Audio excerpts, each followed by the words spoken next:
Bonjour, je m'appelle Thanshanok Sukdi. J'ai travaillé sur le droit à l'avortement, législation française et thaïlandaise, sous la direction de Monsieur Frédéric Carral.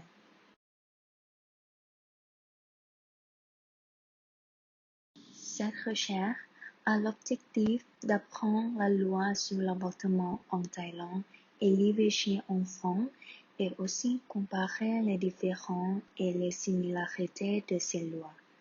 Après avoir informé des histoires de combat pour l'avortement de la France et la Thaïlande, l'application de ces deux lois et les politiques d'éducation sexuelle, nous faisons une comparaison entre la loi sur l'avortement thaïlandaise et l'IVG en France pour observer les différences et la similarité. La problématique de cette recherche.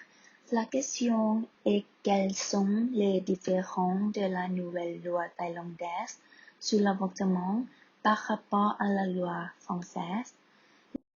Peut-être sont l'avortement en Thaïlande n'est pas encore sorti du code pénal et les conditions pour avorter varient.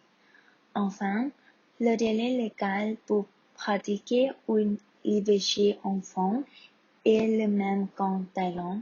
Une femme peut être pratiquée au maximum à la fin de la 12 semaines de grossesse. Ce travail a pour but d'étudier le texte de loi l'avortement thaïlandaise et français, comparer les différences et similarités entre la nouvelle loi thaïlandaise sur l'avortement et l'IVG en France et observer des lacunes de la législation sur l'avortement en Thaïlande.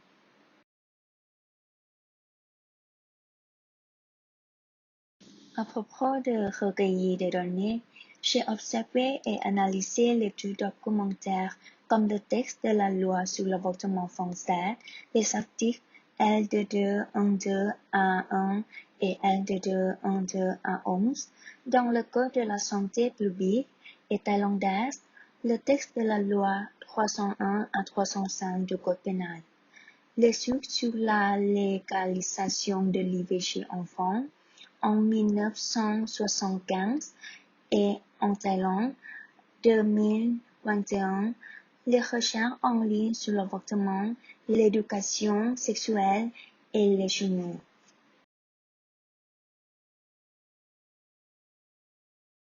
Enfin, pour le résultat, nous trouvons qu'il existe à la fois différences et similaires entre les deux lois.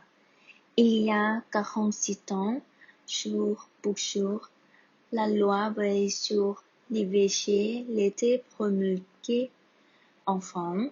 D'après la loi veille, la femme peut avoir un avortement sous demande jusqu'à 2 semaines.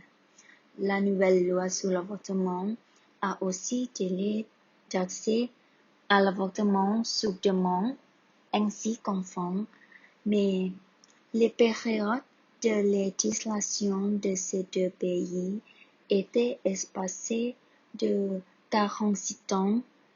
Particulièrement, le statut juridique en Thaïlande a été intégré dans les codes pénaux alors qu'en France.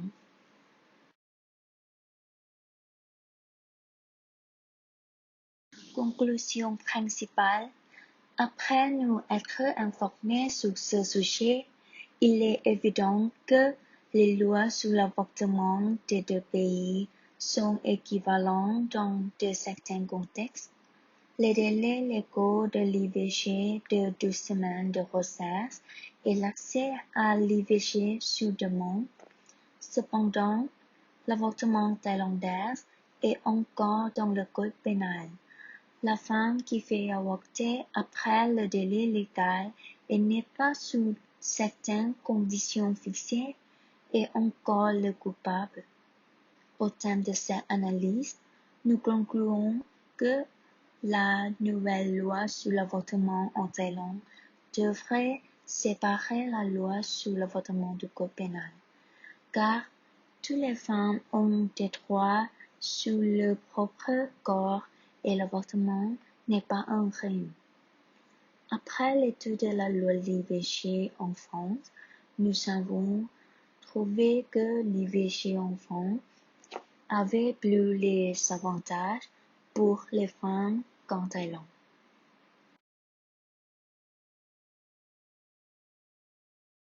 Finalement, dans cette recherche, j'ai principalement recueilli les informations et les documents sur le site internet, le site de l'organisation, par exemple, le site du planning familial en France et le site de l'Organisation mondiale de la santé. Pour le texte de loi, j'ai observé sur le site de Légifrance et le site de Bibliothèque de droit de la Thaïlande. Merci pour votre attention.